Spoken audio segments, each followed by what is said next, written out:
Hi everyone, it's me here again. I'm Tammy, I'm the founder and executive director of the WILDCAT Sanctuary, and I am doing my weekly wrap-up. So this is something we wanted to start and kind of give you some inside scoop of things that are going on. I'm trying to do these around 1 o'clock, but today I'm an hour late because that's how sanctuary life goes. But it's kind of just telling you what's been happening on in the last week at the sanctuary. During the month of April, I'll be doing these here on Facebook, but then come May, we're going to move this over to YouTube Live. So you'll definitely be able to get to see it and be able to see it on YouTube as well. So a couple things I want to remind everybody is that for some reason, many of our emails are going in people's spams folders. So if you are a sponsor parent or you're on our e-news list, always make sure to check your junk or spam folder so that you get the most up-to-date news, because we know when sponsor updates go out, we're hearing that they're not always going into the inbox, but we want to make sure you hear about your cats all the time.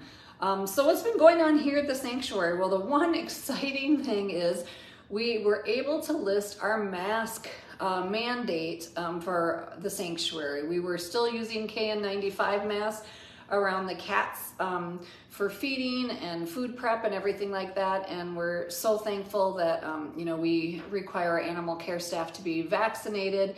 And now that we have summer months and we're not all closed up in the winter, it is time to kind of take those masks off. We still have a strict policy if anybody has any cold or flu-like symptoms or temperature, that first of all, they don't come to work.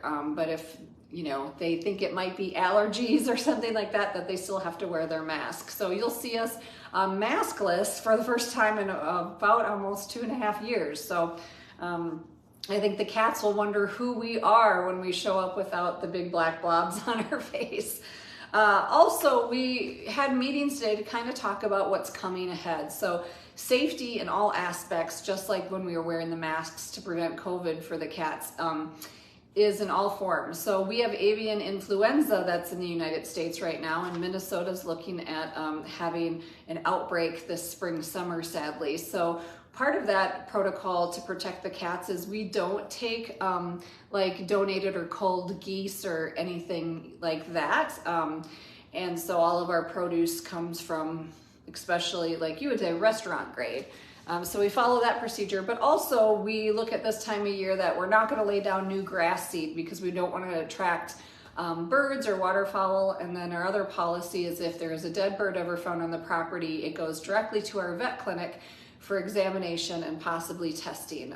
Because sometimes we do have birds that fly low after rodents, and sadly they hit the fence and might break their necks and things like that. But we want to make sure the avian bird flu does not come into the sanctuary. And the reality is we don't house birds, but we do know that in rare cases, if a carnivore eats a contaminated or diseased bird, that they've been able to contract that and get sick and die. And so we're gonna prevent that as much as we can. The other thing everybody's seeing across the country is dog influenza.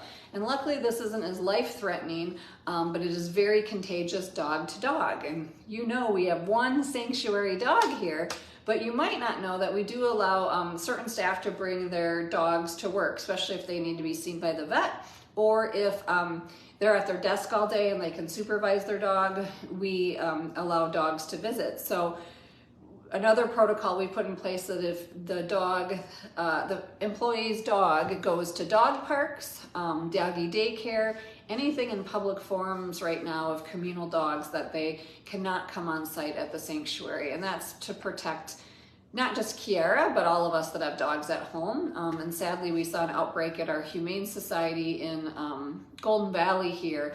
And so they're on lockdown and quarantine. So, on top of worrying about weather, and I'll talk about next, there are other things that we're always keeping tabs on to really try and prevent any issues here at the sanctuary.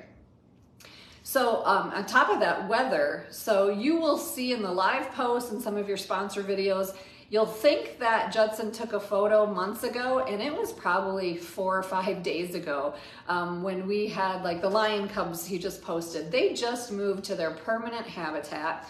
across Pride Prairie. And so now they have a huge space, about double the size of their other space. And the pictures are in snow, and you'd think it was a while ago. It was just a few days ago. And then we got 80-degree temperatures and everything's melted. I mean, we had, I think we're the fourth highest snowfall in Minnesota history. And then I think it's probably the quickest snow melt in Minnesota history. So it has caused flooding. We had our road over Cougar Cove give out, and luckily the culverts weren't keeping up, but the facilities department was able to fix that. At the end of Little Sand Creek, it is like a river we're driving through to come back and forth from work. Both of our neighbors called us who are further down the dead end road, and they have not been able to get out of their property. They have two areas where the road is so deep and heavy that they're having to canoe if they were to get out. They cannot take vehicles or anything.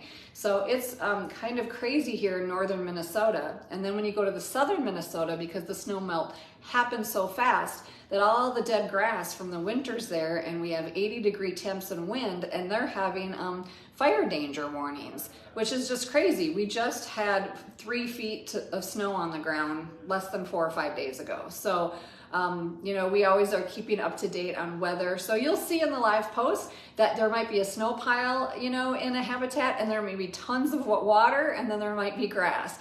So right now we're looking at it as a form of enrichment for the cats. They've had this quick, they're a little confused about why is it 80 degrees, I'm panting, I have my winter coat, and I have a snow pile on this side, and I have a bunch of water on that side. But everybody's doing well, and we're just happy to see the snow gone. So we'll get through this soggy period into hopefully what will be a nice summer and thaw. So this weekend, we try to do outreach booths. Not only do we do education online with you guys, but we go out to different outreach booths, usually locally, sometimes across the country. And there is an event called Pop Cats, Saturday and Sunday in Minnesota, which is kind of the cat fanatics world of everything you could want. So kind of think like a pet expo, but only for cats. And so we're gonna have an education booth there about no more wild pets, and educating about you know, saying no to hybrid cats as well. And Gina's and volunteers, thank them for running the show for that. It would be a lovely, fun event. I wish I could be there. So another things we've been working on is, as you guys know, the Big Cat Public Safety Act passed. Well, there's still a lot of state legislation and things pending around the country where exemptions from, I would say, pseudo zoos, roadside zoos, people that breed, sell, and profit from animals, not our accredited AZA zoos, are trying to get bills passed through to exempt them. And I think they're working at it even harder now because of the Big Cat Public Safety Act. So our work is not done. Yes, we have a federal bill in place, but that doesn't mean they're not going state by state and trying to create loopholes. They won't be able to necessarily do cub petting, but they're trying to get more deregulation on a state level. So that is something that me, the Big Cat Sanctuary Alliance, and others are very invested in, and still trying to keep state laws intact and strengthen state laws for big cats as well as all exotic species. So I've been busy in that. Also, as you know, we're having extreme temperatures. So many other sanctuaries are facing the same thing. And so what's been really fun is to collaborate with other sanctuaries. And I've had two GFOS sanctuaries reach out to me and how do we build big cat buildings. So they've sent me kind of their drafts. I've sent them our designs, how we've built buildings, how we are even attaching the chute system to the building, the holding yards. It's really fun to work back and forth with other sanctuaries to learn from them and also have them learn from us. And a lot of them are wanting to put animal buildings in place who haven't had before. But the most kind of rewarding news for me is that UA Animals in Ukraine reached out, and that's where Prada was rescued to originally, and the 3 other cubs were brought to in Kyiv before they went to Poznan Zoo. They are wanting to build better quarters in an animal facility even larger than they have for temporary holding for rescued animals out of Ukraine, but also in case they just can't get them to Poznan Zoo or another facility, and they have to go direct to Romania or some other places. There's a lot of things that they want to do. They have been really the hub of rescuing exotic animals out of the front lines of the war in Ukraine, and they are an amazing group. So they asked if I would join with them and share information on how to build a facility like ours or quarters like ours, and I've been sharing those drawings as well. And I just hope one day I get to go visit wild animals called Wild Animal Rescue or UA Animals on Instagram, because man, they are doing the hard work and they are doing extraordinary, amazing things in a really tough time. And they're kind of my heroes. So I would love to meet Natalia and the others that are doing frontline work. So internationally that we've been doing that, and as many of you know that us, as well as Dr. Kellen from Turpentine, we're all part of I put together kind of a vet working group with our orthopedic surgeon who did Chile to try and consult with other experts around the little white tiger cub who was trafficked and found in Greece. And unfortunately, despite so many people's efforts, the Attica Zoo did so much testing that was requested, so much critical care, gave her so much love. You know, the whole working group knew that this was an uphill battle, and it was a point in time that she couldn't be saved and that she had to be humanely euthanized. And that is so hard on us. I can't imagine on her caretakers that really tried every day to save her. But what I do love is that I saw an article today that they're using this as a rally cry to stop wildlife trafficking in Greece and trying to start getting stricter laws on exotic animal trafficking and private ownership. So her little life will not be in vain. She is a rally cry to so many to really change the laws, not just like we are in the US and state by state, but internationally, because the big cat crisis and the small cat crisis is a global tragedy that's happening right now. And so let me also talk about some of the cat updates. I always leave those for last because I know you guys really want those. So this has been a really fun week for enrichment. Yes, there's been water logging, and I saw Alyssa and her interns putting up shade cloth in Blaze and Aspen's yard today over their favorite tall platform. And then the Ukraine cubs in their new habitat were just intently staring at something. And I thought, okay, is Kiara the dog over in the woods? There's gotta be a squirrel, because it was like a mirror image of 4 cubs just staring at one direction. And they were watching Alyssa and the interns put on the shade cloth. So I guess that was very entertaining for them. But you saw the lettuce enrichment. So we did that brainstorm, and Mike brought in like lettuce enrichment that he stuffed with Supreme and things, and the cats loved it. It was like they were tearing layers off. There was crepe paper enrichment today. There was bone enrichment, drilling holes in logs and putting catnip and other treats in so they'd have to scratch for it. So it's really fun to see not only the cats, but the caretakers really enjoying giving the cats some real much needed fun playtime after a long winter. We also have volunteers here helping make platforms today. So we want a stockpile of our platforms and a stockpile of inventory. So when the caretakers say, hey, there's too much water in this area right now with the spring, summer rain, that they can put the platform over it. If they say, oh, that witness protection tiger is having a harder time getting up on his platform than he or she used to, that they can add steps. And so it's not that we have to plan and make it, that we have an inventory of things that the caretakers can utilize at a moment's notice to benefit the cats. But with the nice weather, there's been a lot of cats that are not shifting, because today I saw a video of Snow, the cougar, and she's always a shy, difficult one, but when you see her winter belly on her, you can see why she might not be motivated enough to shift for her caretakers. Rainier, the cougar's doing the same thing. There's been quite a few bobcats that are saying, even Noonda, the serval, was like, I'm not getting off this beautiful platform in the sun for my medications. So it's the caretaker's job, and they're awesome at it, that then they go around again and again, and then sometimes wait for the sun to go a little bit down tonight, and that's why those PM shifts that we have around the clock care, 3 shifts of animal care, that then they can go back and make sure they get their meds so they don't get off course for their pain medication and other medication tomorrow. So yeah, they're being a little sticklers, but I would say everybody's got their winter coats, winter weights, and it's beautiful sunny out. So there's no motivation to do anything but take a lovely cat nap. Let's see who else is on my list. I always say stay tuned. We have some announcements on moves next week, and we'll let you know how that goes. Emery, the little stray cat, was spayed, so we were hoping to do a play date with Mr. Oreo and Benny tomorrow, but because she just had her incision this week and her spay, we're going to wait till next week. But I have been spending a lot of time with her, and she loves her belly rubbed, and I'm really hoping Mr. Oreo says, yes, please.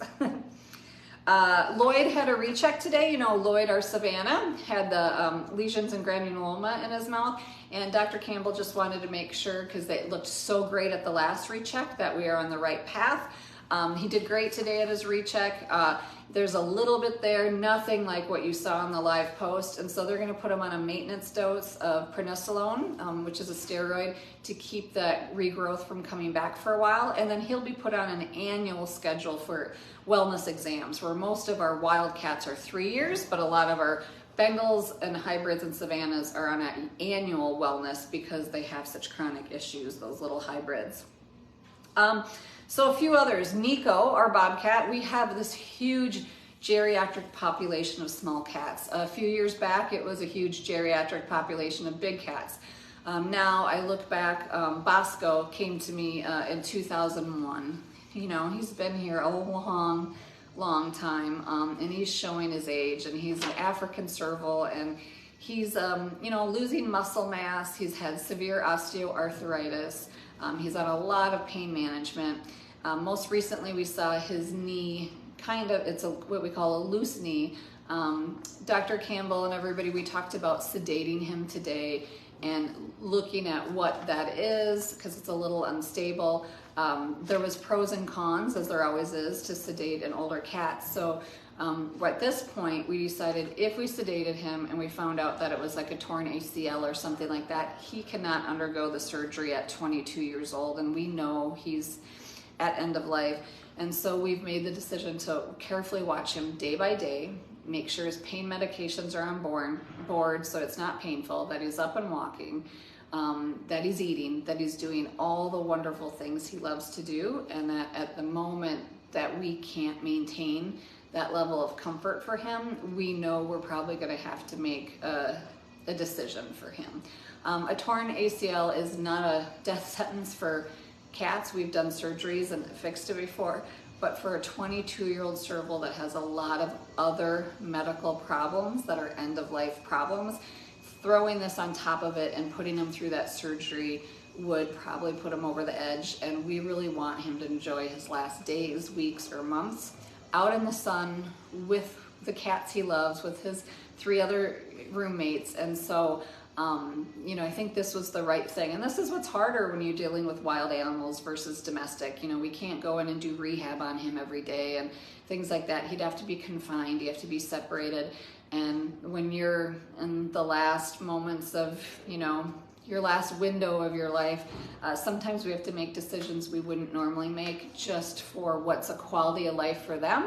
We kind of go, yeah, you know, just because we can, should we intervene? And, you know, 90% of the time it's yes, but in moments like this, it's a difficult thing, but we're gonna watch every day, and if we have to intervene for whatever reason, because we think he's uncomfortable, we will do that. But that was decision there.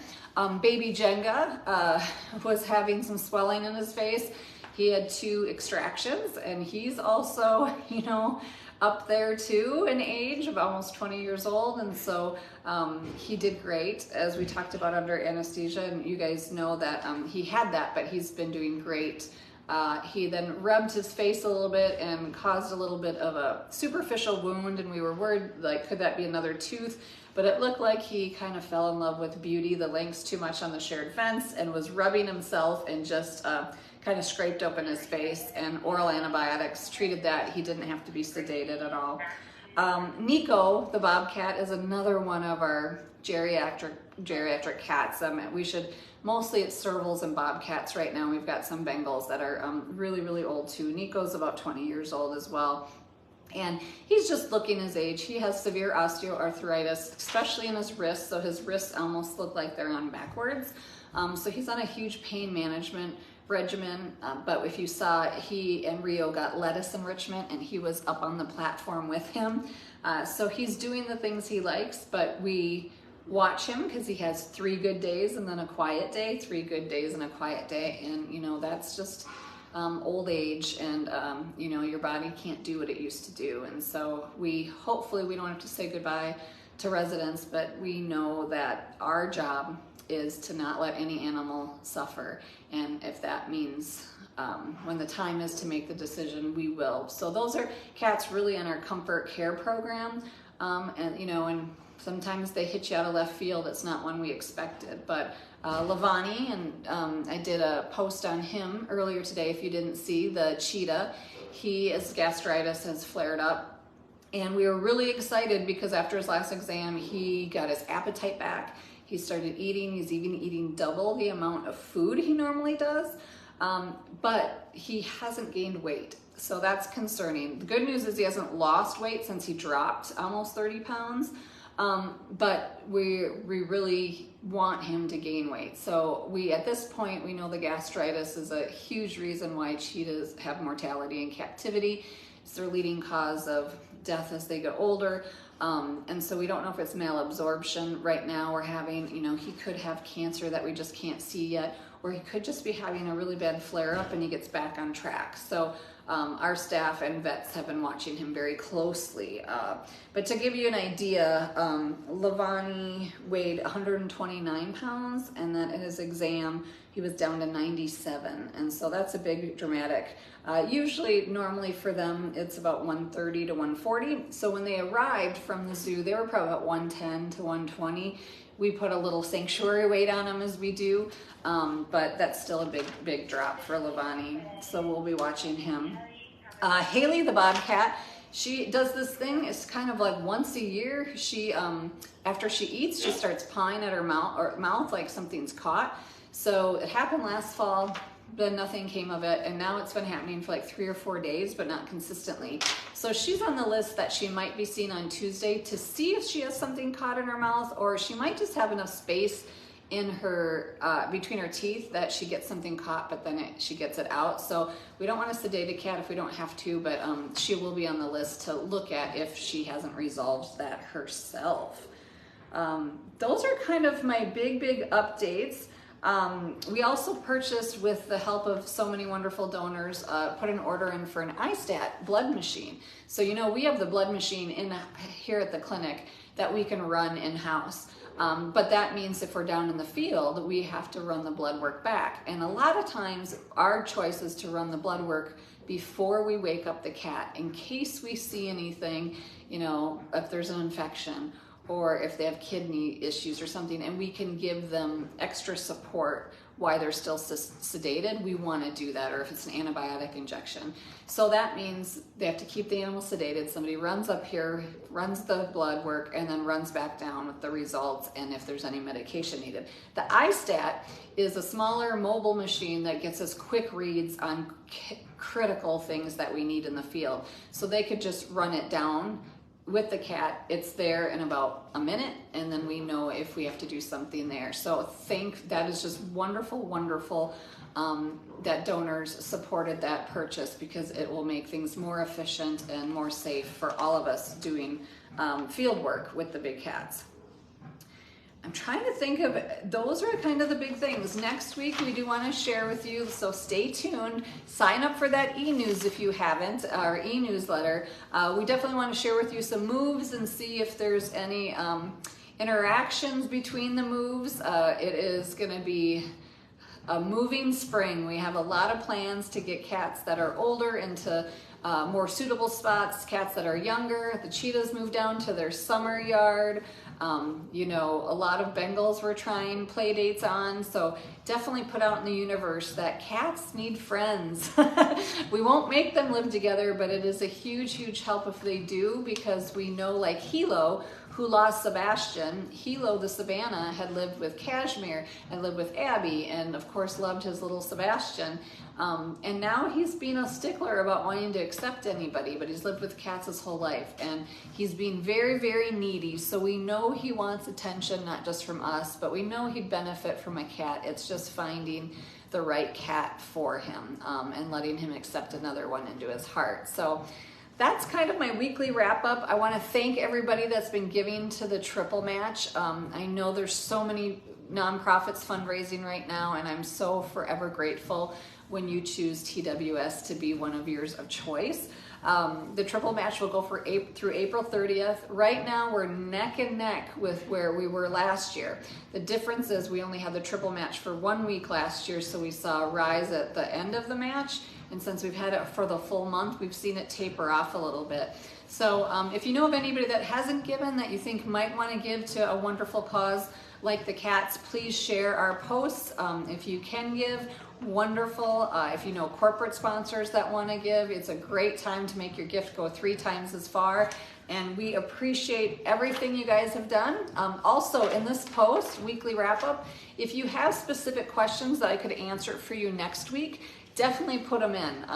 Right now, how far the camera is with scrolling, I can't see your questions to answer them. It's the old lady eyes. But I definitely, if there's things I'm not answering that you'd be interested in hearing, put them in the comments and we'll cover them next week. But if you have specific questions on your sponsor cat, definitely email your sponsor coordinators, and they will get you updates. So again, have a great rest of your week, and thank you as always for your ongoing support.